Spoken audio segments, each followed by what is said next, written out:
Persuasion is a lifelong game of moulding our environment to the shape we want. Whether you're convincing a group of friends to eat at a restaurant you like, or encourage a child to complete difficult homework when all their friends are on Xbox Live. Sometimes a gentle nudge and a smile is all that's needed. But if a family member has been swallowed up by a doomsday cult, how are you going to get them out? We're going to talk about that and more right now.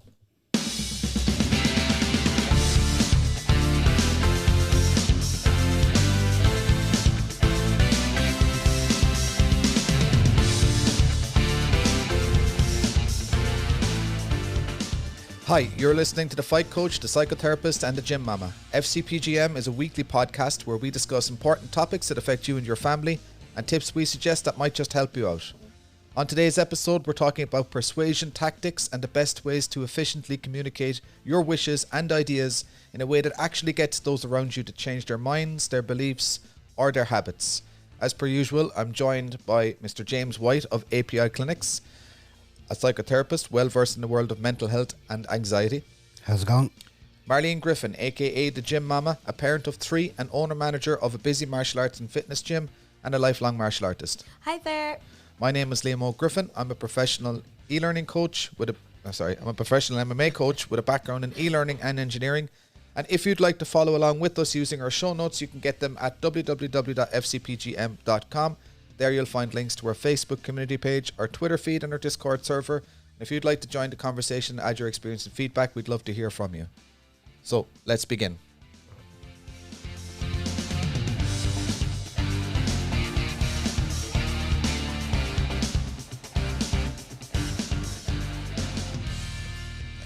Well, today's topic, persuasive messaging. I think it's a great topic. I've enjoyed it immensely looking at it because probably didn't realise how many times I'm being influenced by persuasive messages. But to start with, a persuasive message is the central message that intrigues, informs, convinces or calls you to action. Persuasive messages are often discussed in terms of the reason versus emotion. Every message has elements of ethos, credibility, pathos, or passion and enthusiasm, and logos or logic and reason. So that is kind of the I suppose the explanation of today's topic. And Jimmy, you're going to talk a bit about where it comes into our everyday lives. Yeah, so I was looking at the psychological aspect of it, and during the research, we're actually, they from studies, right, they reckon that we're exposed to about 5,000 ads a day between social media, news, whatever. And they're using human nature and they're using the human psyche and human behaviours to lure us in and grab our attention. And it's not only just advertisement, there's cults, politics, news, and like, to be honest, like this type of exposure, we're surrounded by it every day.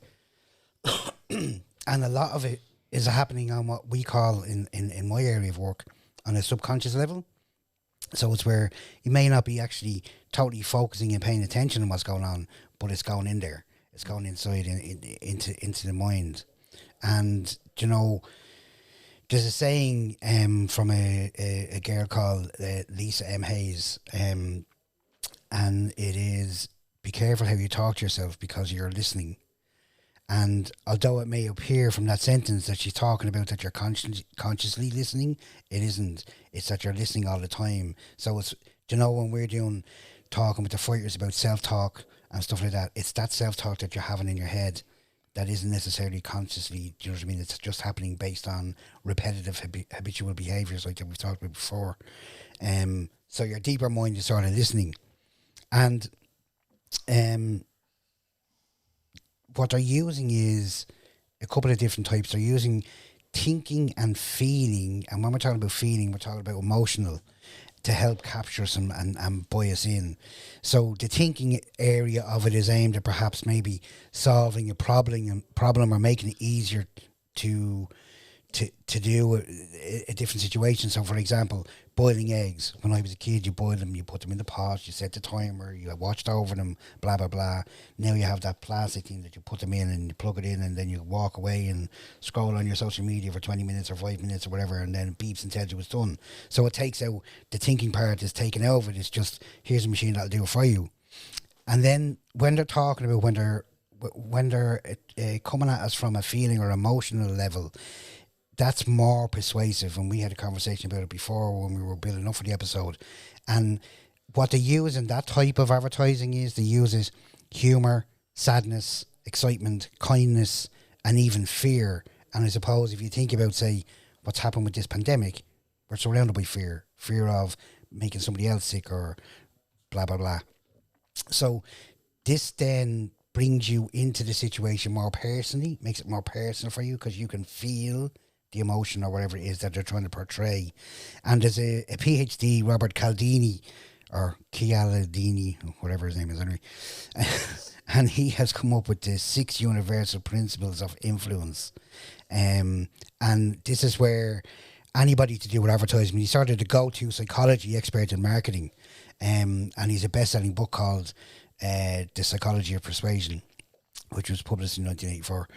And what he says is, principle number 1, the idea that in all human societies we are trained from childhood that we must give back to those who have given to us first. And there was a study on this particular area where in a sweet shop, the manager of the sweet shop was greeting all the visitors that came in the door. And for half of the visitors that he greeted, he actually gave them a free sweet. And the research that came out at the other side of it was, so half were given the sweet and half were just said hello to.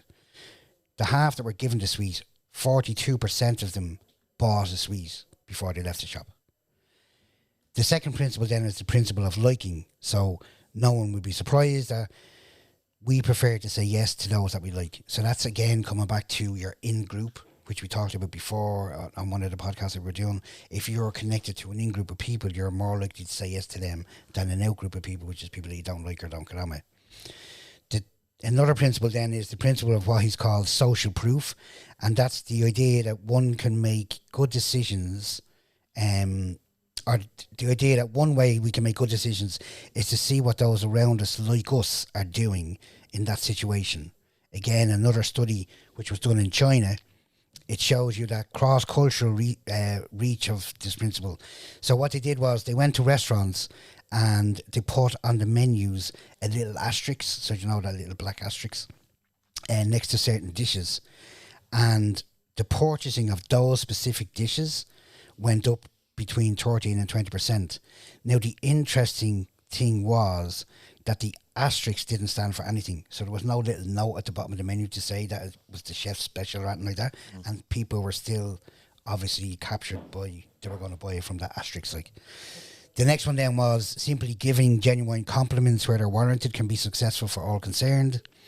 The fifth principle is the principle of scarcity, which is people will want more of those things that they can't, that there's less of. So, you know, there's only 50 of these less. People will tend to more go by towards them. And then the final principle is the commitment and consistency. And what he says is people want to say yes to those requests that are consistent with the commitments they've already made. So, for example, another research thing that was done in a Chicago restaurant was that they had a massive problem with no-shows. So people booking and not coming, not turning up, but not cancelling. So the owner of that restaurant, he just tried a different technique to try and reduce the no-shows. So his receptionist used to say when she picked up the phone and answered the call, thank you for calling Gordon's restaurant. Please call if you have to change or cancel your reservation. And then he changed it and he asked her to say this instead. Will you please call if you have to change or cancel your reservation? And then pause and let the person say yes, of course, or whatever, answer the question like. And that produced a 67% drop in no-shows. Just purely by what she said and the way she phrased it. So it was the same sentence, but it was phrased differently, and then there was a pause for people to accept it. So from my aspect of it, you know, I suppose I'm in hypnotherapy and psychotherapy and stuff. And hypnotherapy does a little bit of that persuasiveness because it's repeating and repetitive the same information over and over again. So, for instance, if someone comes and they're lacking in self-confidence or something, we would be bombarding them with lots of ego-boosting stuff and increasing their self-confidence on a level where their mind is specifically focused on what we're doing and isn't distracted by anything else out in the world. So because we're consistently bombarded with advertising by influencers, say in news, and our deeper mind is taking it all in because it just loves to just take it in, and it doesn't know right from wrong, the inner part of our mind, whereas the prefrontal cortex part is logic, it knows right from wrong. But the other part of your mind just takes it all on. So the more that we see the same thing over and over again repeatedly, because the mind loves repetitiveness, the more it infiltrates our psyche and determines then how we're going to react to certain things, if we're going to buy something or if we're going to make a decision or something or whatever it is. And like, I was looking at it from my perspective, because obviously I'm in this area and I'm thinking, oh, maybe that doesn't happen to me. But it does. And it's, you know, in JML, like I haven't seen the JML advertisement now for years, right? Mm-hmm. But still it's the first thing I look at when I go into one to see what's the latest fad on the JML stand. So it works, like, do you know what I mean? It works. So again, remember that quote, be careful how you talk to yourself because you're listening. Who said that again? It's back up on your notes, isn't it? Just checking it. Check the show notes. Lisa M. Hayes is her name. All right. And her link is in, the link is in to all of these articles that I researched. It's all in the show notes, yeah? Yeah. All right. So, Mar, you were going to take a different approach on persuasiveness. You were going to talk about making presentations in business. Yeah, because like I suppose I was, you know, I found it very interesting because when I thinking about this topic, I tried to imagine me.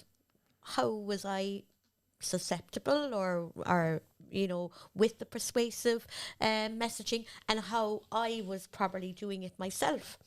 So like, you know, even during lockdown you'd find a lot of it, you know, where businesses like small shops have become absolutely fantastic at it, because now they more or less bring through social media, they give you all of these things where they show you what stock came in, they'll model it, they'll tell you the texture, they'll tell you so much, and they're doing really well, because I've even heard of one or two shops that are not going to go back into having a premises because this persuasive messaging online has worked so well for them.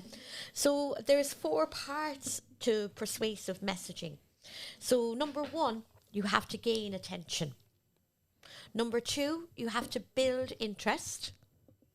Number 3, you have to reduce the resistance. And number 4, you've got to motivate the action. So for me, if you are presenting, we'll say when I do my Gym Mama's Tribe now, I'll be doing that presentation. So it's like, it's about having like a solid goal. You need to know your audience, and you need to prepare in advance, like we do for the show here. And you need to be clear and concise. List the benefits for the audience, exude confidence, and make eye contact. Appeal to their emotions and use effective speech. Like, are you ready to start? Are you ready to buy? Are you ready to go?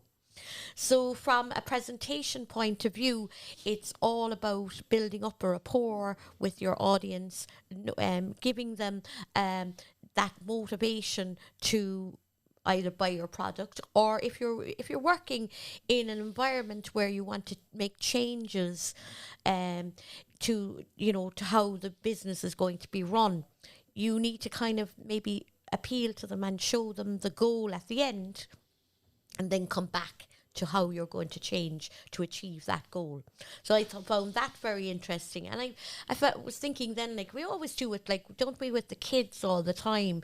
You know, you can, if the child wants to, you know, you don't want to, we had it this morning, where you don't want to actually knock enthusiasm or give a child a no,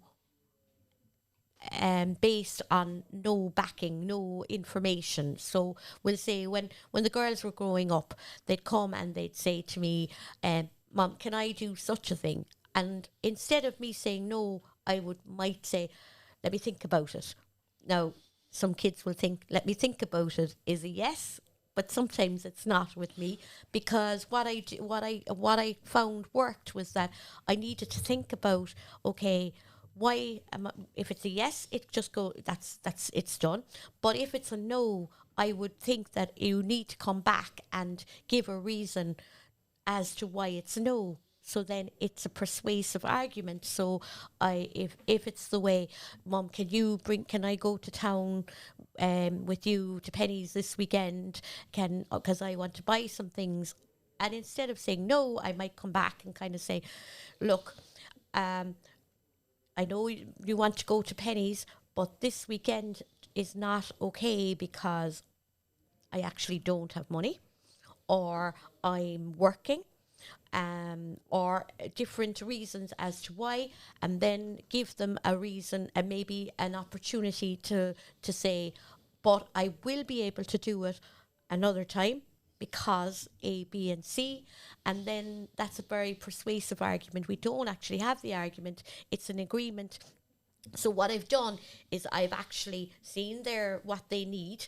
I have thought about it from where I stand, what I need, and then I have made a presentation to them to say, this is why I can't do it, and this is what I'm willing to do instead of it, either another time or on that particular day.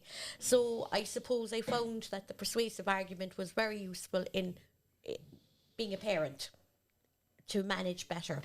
So so that, I suppose, where you're looking at kids instead of saying, oh no, that's not for you. We had that conversation this morning. I think Aisling won't mind just mentioning about, somebody wanting to go to a competition because they're technically of age, but maybe the experience isn't there. So rather than saying, no, you're not going, you're going to bring them along. You're going to show them and let them see for themselves why it isn't really for them at this time. So it's, instead of actually being domineering and doing it, it's presenting a persuasive message that really makes them come back to the point that they agree with you at the end. So that was a very, very persuasive argument. Can I persuade you any more? You were looking at it from a different way, were you? Yeah, I mean, so you mentioned the pandemic. Only briefly. But the idea that, there's such a divide in, it's not just now, it just seems to be that we're in the moment right now, and we're kind of seeing this kind of vaccine, anti-vaccine, vaccine hesitancy. We're seeing, is it a pandemic? Is it real? Should we be locked down? Should we be open? There's so many different... Chips in your arm. What? Chips in your arm. Oh, yeah, 5G. Yeah. So there's so many different points of view, and so many people that are so deeply entrenched in one point of view or another. And we're all trying to persuade each other. And then in the meantime, this virus is just working its way around, doesn't give a shit whether you believe in it or not. So like that's kind of when we said we were going to be talking about persuasion, that's the thing that kind of spurred me to look into a few different things. So one article that I came across from the NewYorker.com, written by Elizabeth Colbert, talks about why facts don't change your mind, or facts don't change anybody's mind. So you could have an argument, or you could have a disagreement with somebody, and you could have all the facts on your side and still have no effect whatsoever on somebody who's deeply entrenched in the other side of the argument. It just makes no difference whatsoever. And yet when we have the whole vaccine movement out, like the trying to convince people that maybe getting vaccinated is a good idea, and you say A, B, and C, and these are the figures, and this is the statistics, and this is that, and then everybody's like, no, I'm still not getting vaccinated. I'm still not getting vaccinated. There's 5G in it. It doesn't matter. You could shout all the facts you want to them. It won't make a single jot of difference. So why the hell are we doing it? Just to back that up, this is what the article from Elizabeth Colbert is talking about. And she talks about a study that was done in 1975 where researchers at a Stanford institute invited a group of undergraduates to take part in a study about suicide. They were presented with pairs of suicide notes. In each pair, one note had been composed by somebody random that didn't commit suicide, and the other had been composed by a person who had subsequently taken his or her own life. The students were then asked to distinguish between the genuine notes and the fake ones, right? So then this bunch of study subjects all went through the messages and said, right, that one's fake, that one's not, that one's it. They split this group halfway down the line and decided to tell group A that you got 90% of them correct, right? And they told group B, you got 40% of them wrong. You got 40% correct. So you got more wrong than you got right. Even though they didn't even bother counting them, and all the notes were fake. So the whole study was a complete sham. But the people who were involved in the study were told, first off, you either got them all right or you got them mostly wrong. And then they asked them like, how do you feel about your powers of perception? And the people who were told that they were mostly right were saying, well, I'm very intuitive. I can spot these things a mile off, and I'm this, that, and I'm the other, and I have psych abilities and all. They were so proud of themselves and so dead sure of themselves, right? And then you go to the other group and you say, right, how do you guys feel about your powers of perception? They say, well, I'm obviously a fucking idiot. I can't spot the nose on my own face. I'm oblivious to all these things. When none of them, like, even corrected, like, none of them were correct at all. It wasn't even a real suicide note. It wasn't. The whole study was thing. But then they were told that the whole study was a sham. and the ones on the other side knew it all along. No, they didn't. No, but the fact was that even with the added information, the fact that the whole thing was a sham, Group A still thought they were better at sensing intuition and stuff like that, connection. and Group B still thought that they were terrible at it.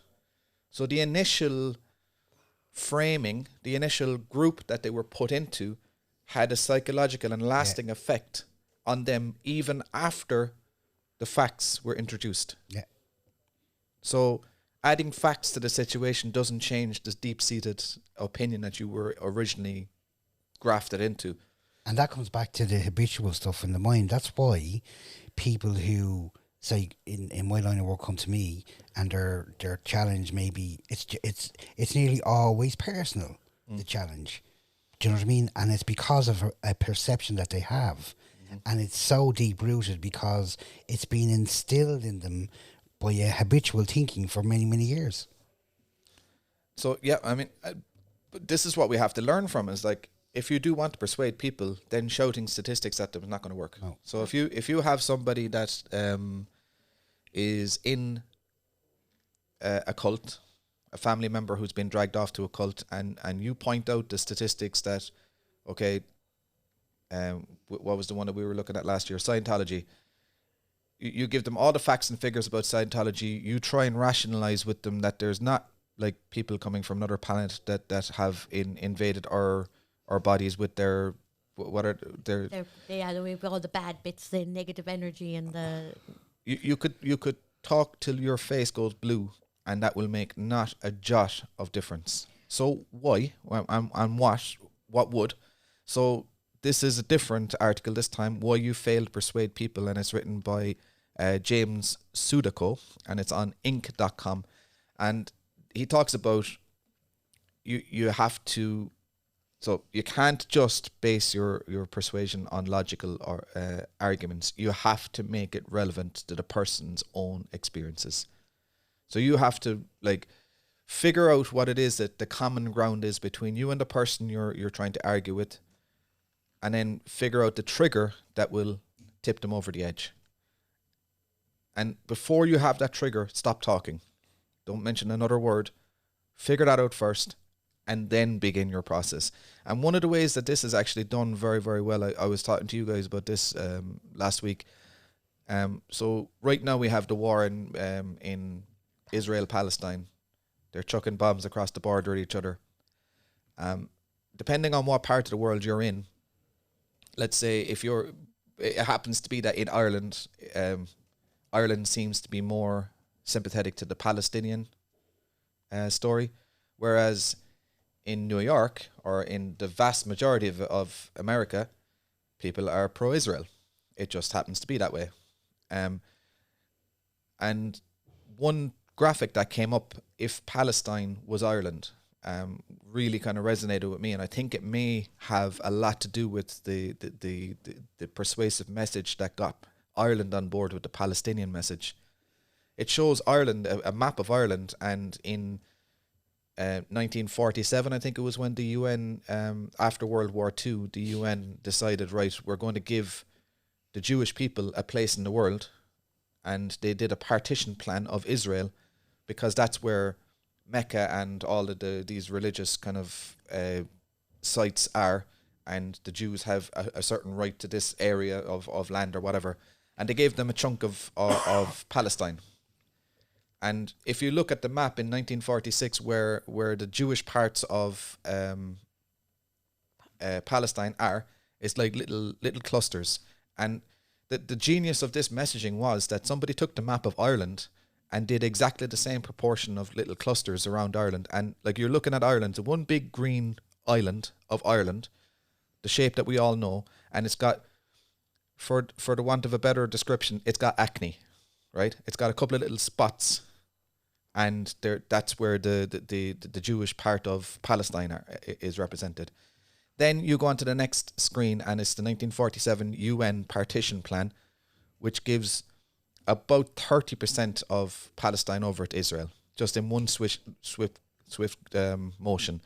And in Ireland terms, that means that they've got Limerick, they've got Wexford, Tipperary, Dublin, Meath, Westmeath, Louth, Donegal, and maybe 2 or 3 other counties that I don't know where they are on the Irish map, right?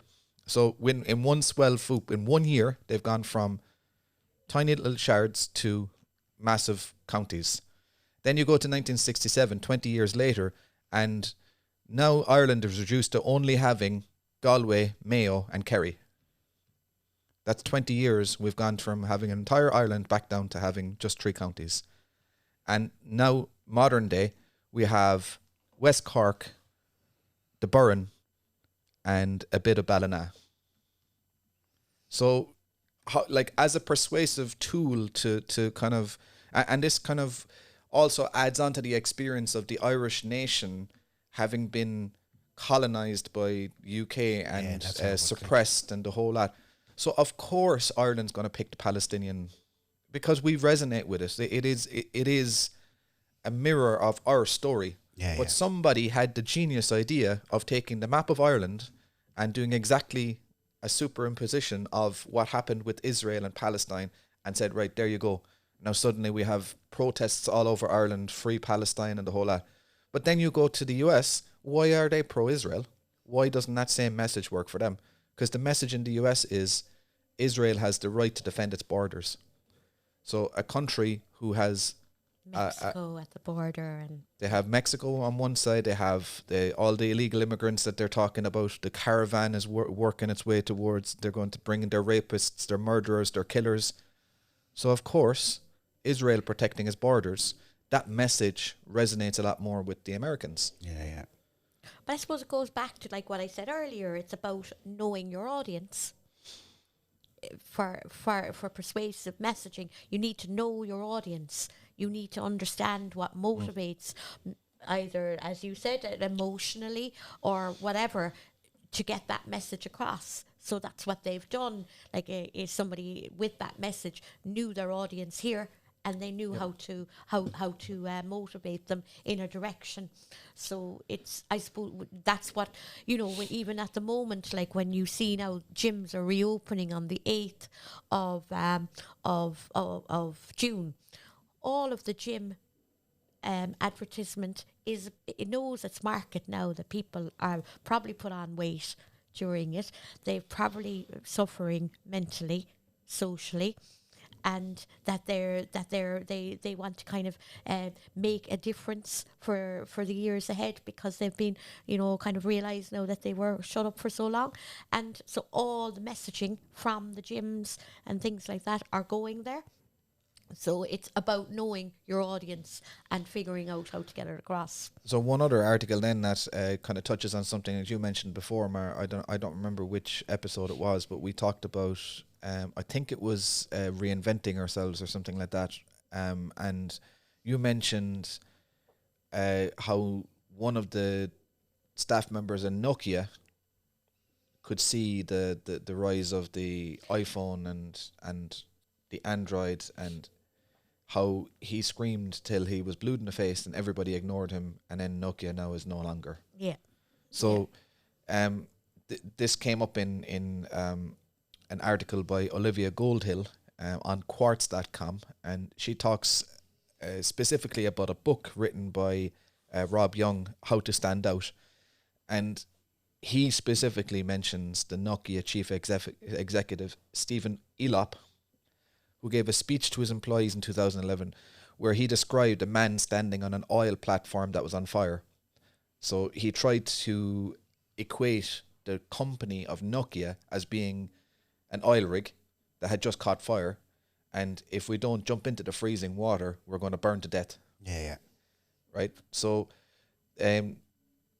so he said, as the fire approached him, the man had mere seconds to react. He could stand on the platform and inevitably be consumed by the burning flames, or he could plunge 30 meters into the freezing water. The man was standing upon a burning platform. He needs to make a choice. So Elop warned his employees about the growing success of Apple and Android and said, our platform is burning. But he didn't give a clear escape route. So this is another part of this kind of persuasive messaging. I think you mentioned it a little bit earlier as well when you were talking about dealing with kids, Mar, in that it's all very fine to play on the emotion of fear or impending doom, or the scarcity that you were talking about a little bit as well, Jimmy. Like, we don't have a lot of time to make this decision. We're going to burn. We need to make the decision now. So there's a lot of emotion in there. But if you don't actually present an alternative, if you don't say, right, we only have a certain amount of time to make this decision, well, then the fear and the overwhelming emotion will actually cause the freeze response. Yeah. And then people will do nothing because they're absolutely petrified anyway. So or they will just go the opposite way and rebel against you. Yep. Which is where the kids would go. True. Yeah, exactly. So it's just a kind of it's not as simple as putting facts in front of somebody. That's kind of my takeaway on it. And just one example of something that I think might work, right? I just want to kind of push this out there as an idea, right? So we have this situation where we need to reach herd immunity with regards to vaccinations at the moment, and we have vaccine hesitancy, we have vaccine anti-vaxxing is still strong, more of vaccine hesitancy, and there's a certain amount of sense to that. We have a vaccine that was produced very, very quickly. Did it pass all the same criteria as every other vaccine? Do we know? Do we not know? What about these blood clots? So there's reason. You can understand vaccine hesitancy, right? How do you get the message across? Do you say facts and figures, which we know is not going to work? Or do we pull it back down to something that's relatable, something that's impacting us right now, in the here and now? Okay, so here's my idea, and this is just out there as a wacky example. It might not work. It probably won't work. It probably won't be used by anybody. It doesn't really matter, right? But there was a kid on the Late Late Show called Adam King. Yeah. and he issued virtual hugs during the lockdown because nobody could hug each other. Now, I may be misrepresenting the kid, but I think he has an autoimmune disease or something. He breaks, because he's in a wheelchair and his limbs break very easily. I'm not sure what it is. So again, I might be completely jumping the gun here, but I would assume that he is in the cohort of kids that may not be able to be vaccinated because of something, right? Now, I know kids are not being vaccinated. This has nothing to do with COVID, by the way. This could be any sort of vaccine, right? Let's say it's the MMR vaccine, and we say, right, we need to get 80% of the people vaccinated so that the vulnerable that can't be vaccinated are protected. So then what you do is you build a campaign around Adam King, because everybody loves Adam King. Everybody wants his virtual hugs. He's an actual Irish character, so that's important for people of Ireland. Everybody has seen him on the Late Late Show. They all know him, and like instantly people all over the world fell in love with him. Make him the vulnerable kid that we're all trying to protect. Would you imagine people walking by Adam King in the street and saying, "Oh, I'm not going to get vaccinated because I don't give a fuck if he dies"? Yeah. It would never happen. You would have the most vehement anti-vaxxers form a circle around that kid and protect him from whatever, do you know? And I think, so that's the idea of just, I'm not suggesting that that's going to be Ireland's anti-vax campaign now for the next few years. It's an example of how persuasive messaging And how to make it could work. personal. Yep. Yeah. You have to bring it personal, make it personal, make it lived experience, and make it about the person that you're trying to persuade. That's the key. But I think like there's another side to it, to what we're talking about, which is it doesn't mean that all advertisements or marketing that's using that technique, you should buy the product. Yeah. Do you know what I mean? Yeah. What is it that you were trying to flag to us last week? Was it your man's course on how to get over stress and anxiety? He had burnout. He had he had a supplement. Oh, you were trying to sell this to us last week. You said you weren't endorsing it, but you Oh, were doing yeah, a good yeah, job of trying to sell it. Yeah. The fella that took his burnout that's right. and created a supplement. Yeah, the guy who was failed 9 times and then had this new company. Yeah. Heights, wasn't it? Heights. Yeah, that's the one. Yeah, yeah. So, But I actually have to get on to him because I didn't get any. I haven't got any commission yet. But you know, as you speak about even, we'll say the vaccine, that is interesting as well, because that's a topic. If instead of kind of looking at saying, it was something I was listening to yesterday, Dr. Oysterman on the podcast, because I like him because he gives very good up-to-date statistics on In your vaccine opinion. and things like that. He gives, it doesn't matter, I didn't say I agreed with everything, but I like that he gives facts and figures. And one of the interesting things that he said yesterday was, we'll say, we're being bombarded with percentages. So we'll say that when we argue that percentages and all of these things don't work, we need to have a look at why they don't work. And what he was saying was that, percentages it's like 10% of 100% of people do 8% of something. Do you know what I mean? That they were over percentaging it, and that the percentages are a bit kind of overwhelming for some people, because it's you can and it's adding to the wrong message, because you can hear 60% in one argument and 80% in the other. And then what it is that they're saying, well, who's telling us the truth? Because he said we only have to get to 60 and they're saying we have to get to 80. But the fact is that you have to get 80% over 80s, and you have to get 60% of this. And, it's near mind-boggling how much it is. And I suppose, like, when you talk about the message for vaccination, it's about actually, now that we're in this place, it's a clear message as to what everybody is trying to achieve, and where it needs to come now to a little bit of the department and everybody involved sitting down and actually saying, okay, what is the plan? What is the message we're trying to get out? And then know the people our audience, like we keep saying, know your audience, know what will appeal to them, and then start doing this persuasive messaging to get the goal of us back to normal, if it is through vaccination or anything else like that. But some of the message is a bit mixed at the moment, so they're not doing a very good job persuading us. You lost me in all the numbers. But that is the trouble. That is the trouble with it. Like, it is a bit like of the too many. Well, there's too many different opinions of different percentages and which one is right, and none of it is personal because it's facts. It's right. It's figures and facts, and it's like based on, but it's figures and facts based on. They get these figures and facts on one message, but then people are using it for other messages, or they're hearing that figure over here for that message and that figure over there for that message, and they're not what others are not realizing is that they're not explaining which message they're talking about. So it is a bit mind-boggling for people. So it is hard. Right, I'm all persuaded here now just to finish the episode. So, have you got a Gym Mama quote of the week for us? Do you indeed? So I'm going to just get it out here now.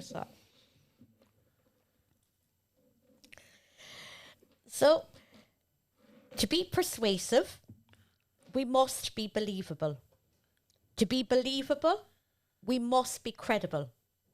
And to be credible, we must be truthful. And this is a quote that was done by Edward or Murrow. And Edward was actually, he was a broadcaster, an American broadcasting journalist during World War. He actually was in World War I and World War II. So, great guy, went through both, terrible, but he's gained most prominence for his broadcasting during World War II. So, nice quote. Cool. All right, so we're going to wrap it up there. If anybody wants to get in touch with Jimmy, where are we going to find you? On Facebook at API Clinic. Mar? I'm very posh this week. You can get me on Linktree, Marlene Griffin. Right. If you want to find me on Insta, Twitter, or Facebook, it's Liam OG Griffin. And anything to do with the podcast is at www.fcpgm.com. We forgot to mention how you guys can support the podcast if you wanted to. At the beginning of the podcast, we usually talk about leaving us a rating on Apple Podcasts. So if you are listening on Apple Podcasts, please consider giving us a 5-star rating and leaving us a review. It really helps us out. If you're not on Apple Podcasts, well, then you can go to a website called podchaser.com, and that allows anybody who's not on the Apple platform to leave a review for any podcast that's up there on the interwebs. If you're not on that, you can go to YouTube and be sure to hit the like button, drop us a comment, and subscribe to the channel. And all of those things will help the podcast to go on that little bit further. In the meantime, I think we've kind of left everybody with maybe a little bit of food for thought. Maybe you can consider in the week ahead whether people are pulling the wool over your eyes or persuading you or using divisive tactics to make you do what you don't want to do. If that's the case, make a mental note and enact revenge at a later date. Next week we'll talk about a brand new topic. So until then, this has been the Fight Coach, the Psychotherapist, and the Gym Mama. Fight Psychotherapist. All right, leave it at that.